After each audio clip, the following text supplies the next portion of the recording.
Hello, everyone, and welcome to the Transcend Within podcast. Today, I have a dear friend and an amazing woman, Miguelina Peralta. Welcome, Miguelina. Hi, Monica. Thank you so much for having me here today. I am really happy to have you in this new season of your life because we have spoken before. We've Yep. had you in the podcast before, but this is a whole new season for you. And also for you, because I remember I had the opportunity to be in your podcast when it was online. Online. And We're in I'm person. coming to this studio today, and this is so beautiful. I'm amazed. I'm like, oh my God, this is a real beautiful studio, fully furnished, everything. Well, really nice. You know, we evolve. We Yes. evolve. It's about Evolving. experience. It's about the experience. Great. So I'm grateful that you came all the way here because I know it was a long drive. But let's kick it in. So I'm interested to hear a little bit about, of course, the story that I already know, but a lot of our listeners do not, right? And this podcast is about showcasing resiliency, women in business, Latina women, what it takes to get to the next level, right? And we want to empower other women to achieve success, whatever is that means for anyone, right? Because success comes in very different ways to different people. So guide me a little bit about or through your story. Thank you. Thank you. Well, thank you for giving me the opportunity. And I love that focus that you're giving to this about showing that story of resilience to other women. I think you and I had a conversation a few months ago, and we were talking about how we need to be careful of not only showing the successes, because it can be misleading to other women and to people out there thinking it or feeling inadequate, thinking, oh my God, but she looks so perfect, or she does so much. Maybe I don't know something, or I don't have something in me to be able to do it. And we were talking about the need for us to show that vulnerable side. And we don't talk enough of the times when we're down or when things are not going great. And that's what resilience is all about. To continue going and moving even when things are not going your way. And we have all those up and downs in life, in career, in business, in so many ways. And it's not just about that, right? It is about understanding that it takes failure. Yes. It takes testing. Mm-hmm. It takes a lot of tears sometimes, Yes. right? But unfortunately, the world that we live in, you know, the things that are showcased out there is like, oh my God, she is in like 4 vacations this week. Correct. Or You like, know, oh, she the got that. Instagram tape. Yeah, she got that title. And it's not about the title. It's about the journey, right? So explain me your journey. Why this new season? How did it came to happen? So first of all, this is a nation of immigrants, and I am a proud immigrant, Dominican born and raised, and very proud of it. And I always joke around that a lot of people sometimes are brought here because their family came here. I made the decision myself. So I always joke around, I took the boat myself. I took the plane myself. So I migrated here as an adult. I was already approaching my 30th birthday by the time I came to the United States. I already had a career before coming in, an international career for that matter. And I already had done a name professionally for myself. And I was an adult on my own right by the time I came here. So immigrating to the United States, it was a full restart. It was not easy. I came at the beginning of the past economic recession, which was around 2008, 2009. 2009, yeah. And it was a difficult time in the United States. Very difficult. A lot of big companies were going bankrupt. The stock market was on the floor, and companies were laying off people left and right. Yeah, and the housing market. And the housing market it was awful. A disaster. So little to say that there were no jobs all around. Even the people that I knew, the very few people that I knew at that time, were afraid of what will happen with their jobs. Yeah. So there was no opportunity for me to immediately have an easy start. Mm-hmm. So after having an international career where I had the opportunity to study in Europe and lived and worked in Asia and in Central America, and I had, a couple of fancy titles Yeah. before I came here. Well, I needed to put food on the plate and a roof over my shoulder. And the jobs that I could get at that time, I one of the first things that I did was just take care of a register at a Family Dollar, and Yeah. that is one of the jobs that you will never see on my LinkedIn profile. I did not know that. You've never shared that. Yeah, well, But because it builds character. it builds character. Let me tell you, I was probably the happiest cashier that you will find at a Family Dollar. Yeah. And one lady one time asked me why, and I really reflected on that. And the reason was because I knew that I didn't belong there. Yeah. I knew that was just a step on the way. Yeah. And the next job after that was also a small job, and somebody in a company needed a person that was bilingual to pick up the phone. Yeah. So the only requirement that they needed is that someone spoke English and Spanish. So all my other skills that I could fill probably pages with my skills, I had to leave them in a corner, in a drawer in my home, and then only put like Yeah. a one-page resume to say Yeah. that, yes, I speak English and I speak Spanish and I know how to pick up the phone and I know how to make a copy. Yeah. Even though Listen. my previous job after that was a regional business planning for Central America for a corporation based in Panama, so. Listen, I think the lesson there is that when you come here, right? Some of us come with certain plans, but we never know what the actual plan is, right? What the destiny actually has planned for us. And plain and simple, we just do what we need to do. Correct. You do what you need to do. You can have a PhD and be scrubbing bathrooms, and you got to be happy with that, because that's just Yeah. what's going to get you to the next level. And if And it's a it's honest okay. job, it's okay for the time being. And it's okay. Like, everyone needs to start somewhere.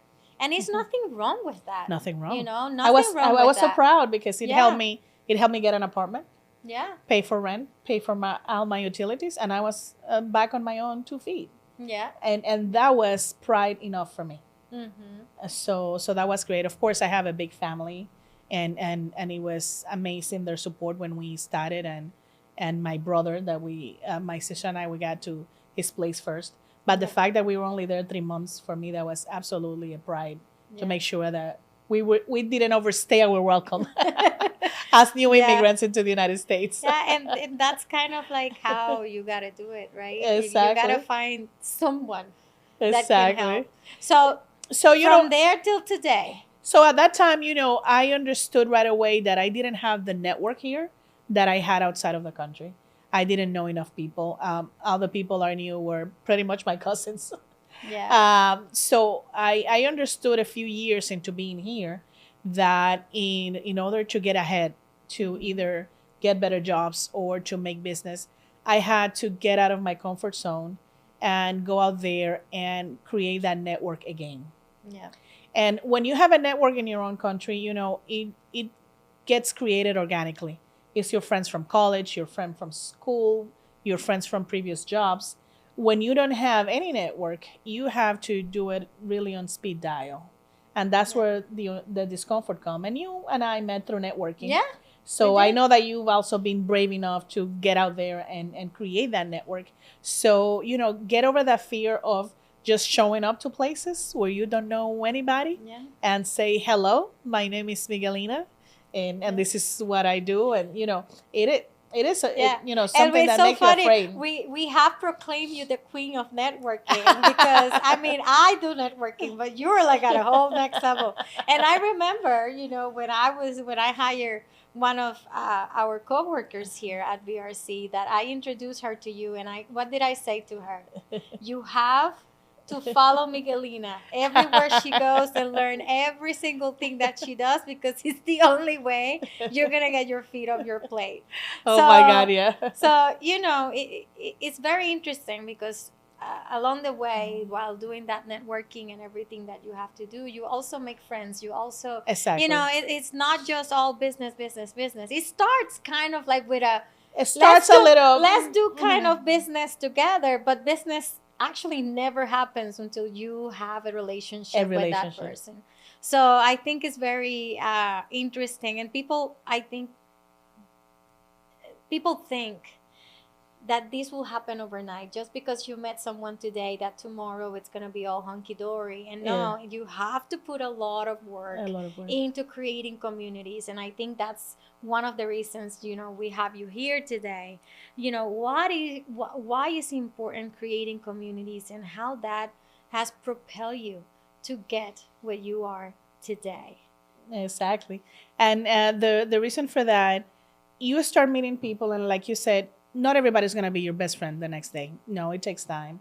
But the more people you know, the more chances that you're putting there for yourself to get across the path with people that you vibe with, and that you can start building those connections. And you and I have done so, and we have a few friends that we have gotten really close. So we've been actually able to find real friendships out of those networking. Not everybody in your network is going to be a best friend, but everybody else could be an acquaintance for, relationships of any kind. Right. And sometimes you never know where a connection may get you.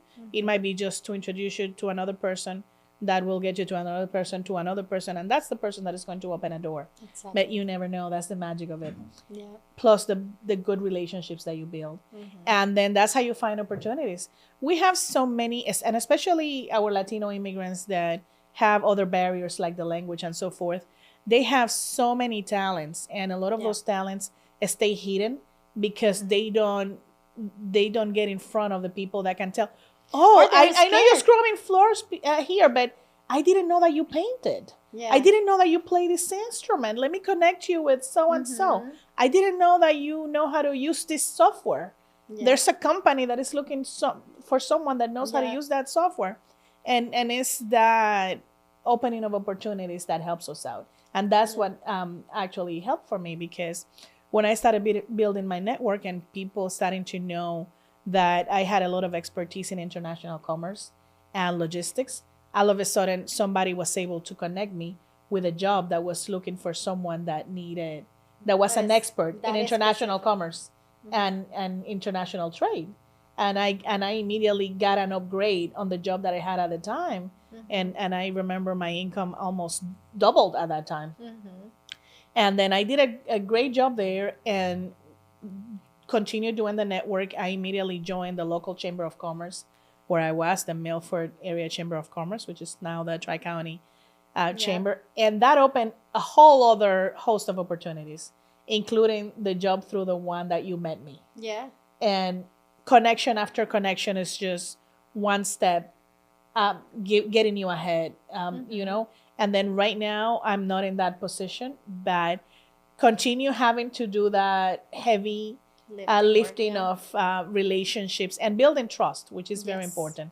Being authentic, you have to do it authentically, and you have to build trust. Yeah. But with that, I am now in a position in my life where so many opportunities are in front of me, and I'm in a transition period. But I have so many good things to decide from right now, where to go, which is so exciting, and it's all based on that.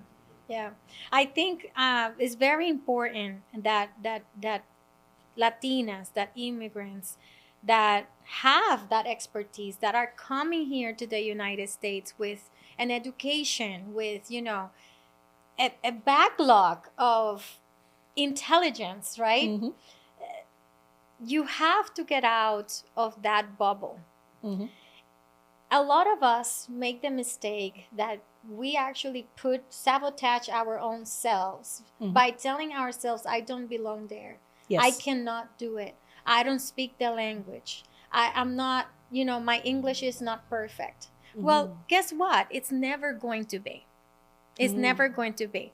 You've been here for a long time. I've been here for almost 20 years, and you can tell my English is not my first language. Exactly. And I went to my Anthony says my English is not very good looking. Yeah, I went to bilingual school since I'm in kindergarten. It's never gonna go away, So I think us as Latinos, we have to kind of, give ourselves a little bit more grace, Yes. and a little bit more confidence, right? And one point that you brought up about building trust, building consistency, Mhm. I think is equally important as building trust, because you consistently show up, you consistently follow up, you consistently care, you consistently show up as you are, then it comes back to you with, something that people call branding, that people is very Yes. obsessed with right now, right? It's true. But it also comes with the consequence of actually building a real community behind you. Correct. So I am very happy to hear that, opportunities are flooding in. I know you're working with my really good friend Adriana at Culture Yes. Redesign. You Yes. have been, teaching. You have been doing other small projects around the city in collaborations with people in the Worcester County, which is really exciting. I was like, hold on, she's here, she's there, she's over there. This is exciting. Thank This is you. exciting. And one of the last things, you just became the chair of the She's Local, which is an amazing organization, which I was part of the board until last year. Yep. She's fantastic. And they have a crazy event about women empowerment. So tell us a little bit about that so we can all go. Thank you. Thank you very much. And I'm glad that you mentioned that you were part of the board. Is the Central Mass Conference for Women Yes. that this year is going to take place on June 6th, the AC Marriott Hotel in Worcester. It is the third celebration of this great conference. Yep. I'm the chair now for this new year. Yeah. It had two very successful first years, Yes. first and the second, and the former chair was Sylvia Reese, Sylvia. our friend. Our An friend Sylvia. amazing- We love you, Sylvia. We love you, Sylvia. Amazing woman, absolutely great professional, Yeah. and big shoes for me to fill. I admire Sylvia a lot, and she celebrated two very successful Yeah. Central Mass Conference for Women, and hats off to that. So it's up to me now to follow in those footsteps and have a very successful third celebration. Are we doing comedy the night before? Oh yes, You yes, guys cannot miss that. The comedy show is to die for. we love are it. preparing a few surprises, so stay Good. tuned. We invite all women in not only Worcester but all of Central Massachusetts to attend to this particular conference. In general, if you are not in Central Mass, go to the she'slocal.org and find the chapters where you can attend other conferences. There's Yeah. a North Shore chapter. There's a South Shore chapter. Yeah, There's Pioneer Valley. A Pioneer Valley. There are quite a one- few. The Cape, right? Yes, and they are also growing nationally to other states. Amazing. So check out the organization and see if they are already in your area. And if they're not in your area, maybe you can be the igniting force to get She's Local to your area. Fantastic. So I'm now sharing the Central Mass chapter with this conference. It's an amazing day to get out local women, regardless of your background, where you come from or what you're doing. It's not only about business. It's important to know. It's mainly around womanhood. Mhm. So it's to uplift women in their lives, Yeah. in their careers, in their businesses, of course, but even in the roles as part of their family. Mhm. Because many times women, we are supporting, we are the central roles in our Yeah. homes, Yeah. supporting children, spouses, parents, and sometimes even other relatives. Yeah. And it's important that we take care of ourselves. Mhm. So we are not pouring from an empty cup That's right. all the time. We need to refill our cup. Mhm. And this event and the topics that we talk about around in this What is- conference what is are it- about filling Yeah. that cup. What is the theme for this year? Stepping into you. Stepping into you. Stepping Every into every you. year is a different theme. It's a different theme. And this is what we want to highlight this year.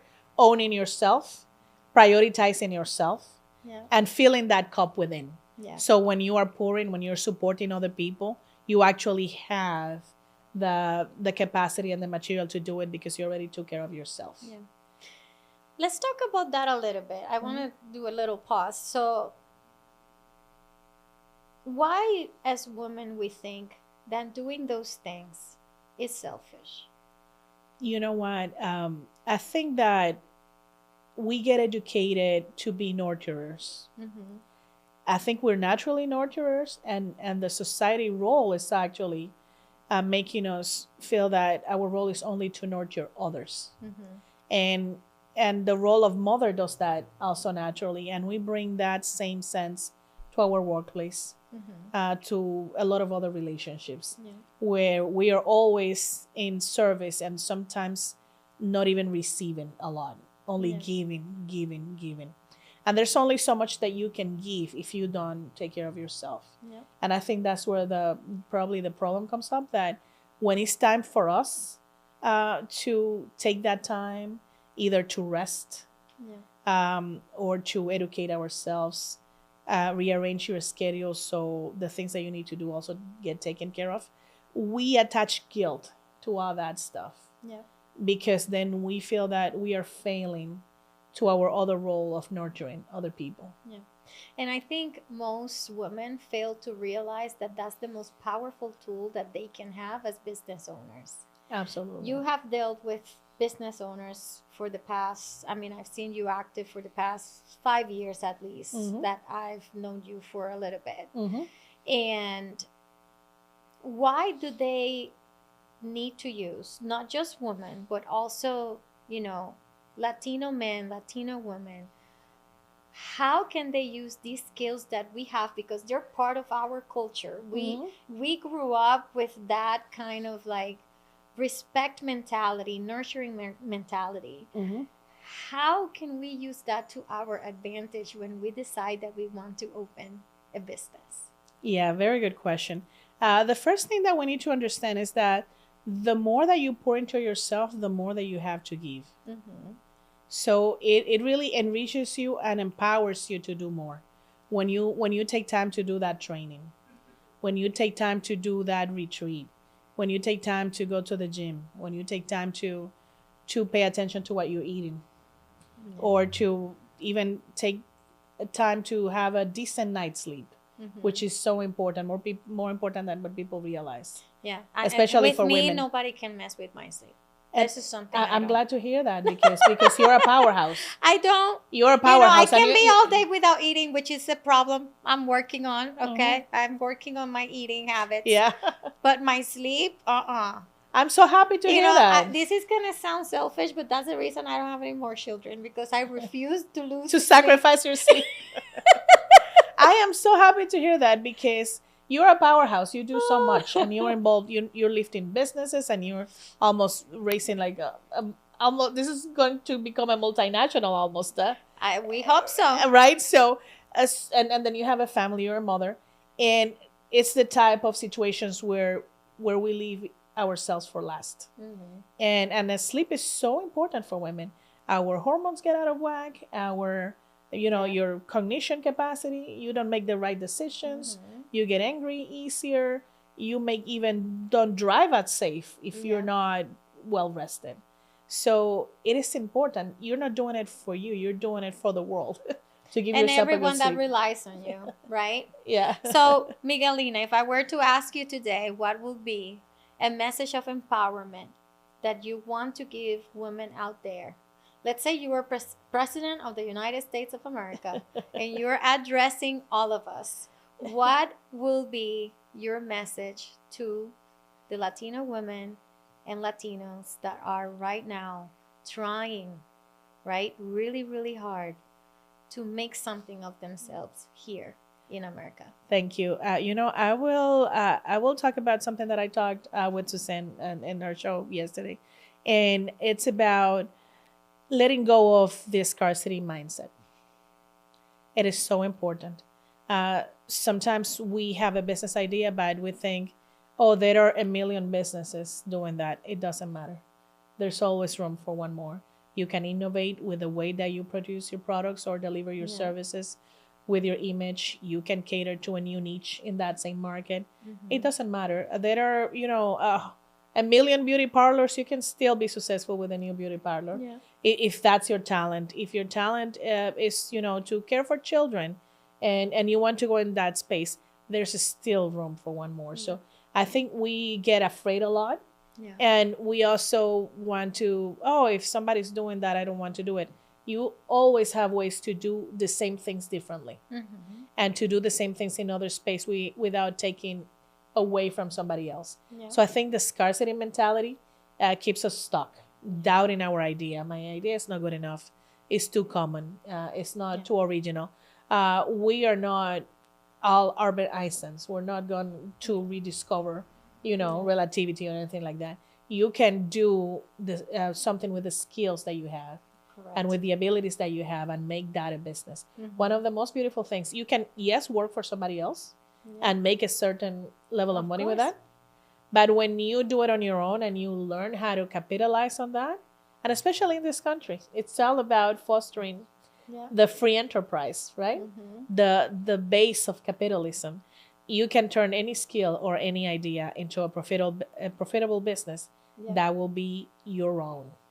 And then after that, the sky's the limit to the amount of money or growth that you can take. And you're a good example of that. Well, it is really interesting that and it's interesting hearing it from somebody else, right? Like, I get asked all the time, how do you keep, opening locations? Like, how can you afford that? Like, nobody likes to walk in. Or you're in insurance. How are you growing this fast? Another right? insurance seller. Nobody likes insurance people. Okay, no problem. But you are absolutely right. The way that you innovate, the way that you present yourself, and the purpose as of why you do what you do can make the whole difference. And that's why where BRC is where it is today, right? Like, this business has only been open for 7 years, and we have grown more than businesses that have been in the business for 100 years. But the reason is people. It's our people who makes it different. It's our process. It's our focus, right? Correct. You can innovate and completely revolutionize something that have existed for hundreds of years. Correct. And like you said, we are proof of that. And I love saying that, not because I like to brag, but because it's possible. And you want to give the example to other people. And in our space, there is no one that looks like us, talk like us, exactly. that service like us, right? So you inspiring other people, us inspiring other Latinos to actually get in the insurance space, it's like golden. When I receive a call and say, hey, I want to learn more about how to get into the insurance business, I'm like, hallelujah, let's go, right? Because it doesn't exist. Exactly. It doesn't exist. And it's so important that you say that, because insurance industry, it's so old. It is. It's so old. and you will think, oh, another insurance seller, another insurance agency. And it's so true. Now with BRS Insurance, it's like this brand new thing that looks new, but it's insurance. Yes. And it's true. There's nobody like you right now. And the way that you guys are reaching the Latino market especially, it's impressive. It's amazing. Yeah. You're positioning yourselves as a leader in a new market. I think it's hope, right? And a lot of hard work. It's hope. We hope that others can mimic, right? Can take after the example and make a career out of it, a very profitable career out or of replicate it, right? that same innovation to another industry. In another industry, which is because financial services is a very big industry. So thank you, Miguelina. Which, by the way, now that you mentioned financial services, it's one of the topics that I'm also very passionate about. Yeah. Because Latinos, we need so much financial education. We do. Oh my God, we need it so much. And not only it didn't used to be part of the curriculum, not even here in the United States, but let alone for any of us in Latin America. Or in small islands. Or small islands, right? Yeah, we both come from small islands. Never in life receiving education about how to create a personal budget, how to save money for the future, how to make plans for other projects, or even plan to be an independent business owner. Yeah. We were always educated to, work for somebody else, or That's right. to do the same thing, and also to spend everything that you make, and then just and there is loans, so you can get more. Yeah, yeah, even worse. People are spending today the money that they have not made for the entire year and for the 10 years. Oh my God, living above their means. And it's something that I'm also getting more passionate about as time goes by, because I'm getting myself educated in that regard.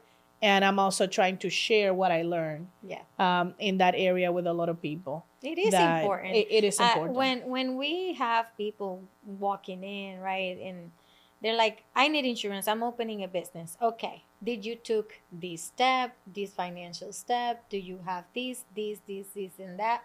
No.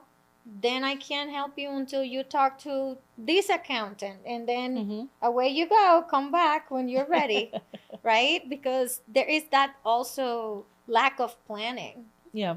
Right? And that's why so many people fail. My they, God, they yes. have a great idea, but they fail because they don't have either the support system or the planning to do what they need to do, or the financial education to do what they need Living to do. too much in the now, and then when the emergency comes in, there's no preparation. There's nowhere to go. Exactly. And our Latino community suffers a lot of the consequences of not being prepared with insurances, with savings, with anything, with investments, anything that has to do with money. Anything that has to do with money. So unprepared. And a lot of them, I think we all here are kind of like a new generation of like thinking more consciously that we actually want to build generational wealth. Yes. But that has never been a topic ever. Like, I think if I tell my mother, like, I want to build generational wealth, she's like, what is that? What are you talking about? Yeah, I don't know what that means.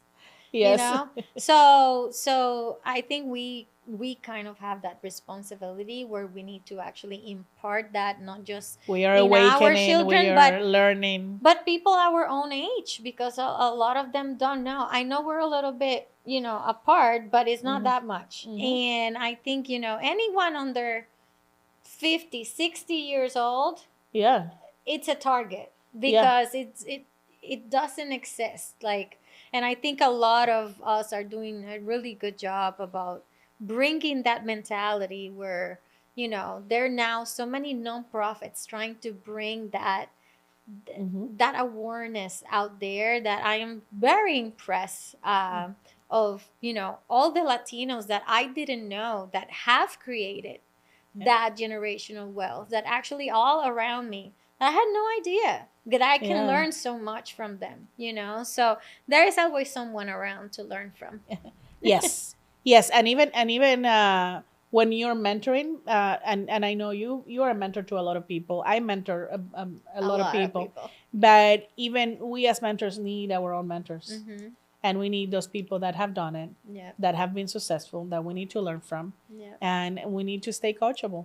And stay with that kid mindset of being curious and being open to learn new things. Always. Well, Miguelina, thank you so much for being here today. Thank you, everybody that is been watching. We really appreciate you, and I hope that you could learn something new and something about Miguelina and how she can help you. So feel free to reach out to her. We will put all the details on the description. And it's never enough time. Yes, there's never enough time. It's never. We could be talking here for hours. I know. So thank you so much, and we'll see you on the next one. Thank you for having me. Thank you, guys.